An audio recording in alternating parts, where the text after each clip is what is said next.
Hello buddies and welcome back. It's Anne-Sophie and today I'm going to show you how you can see your battery percentage on your Vivo X80 Pro. There are two ways you can see your battery percentage. One way is to just swipe down here and then you see 95% left.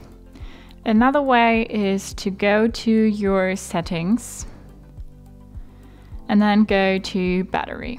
You can see here we have 95% left. That equals about 11 hours and 27 minutes. Now you go to battery percentage and click on it. So now it's on and you can see here 95%. You can see it without swiping down. And if you want to turn it off again, you just click on this battery percentage button here and now it's gone. We turn it on again, so now we can see our battery percentage. That's how you turn on and off your battery percentage. Hope you liked it, hope it helped. If so, thumbs up, share and subscribe, and I hope to see you next time. Bye.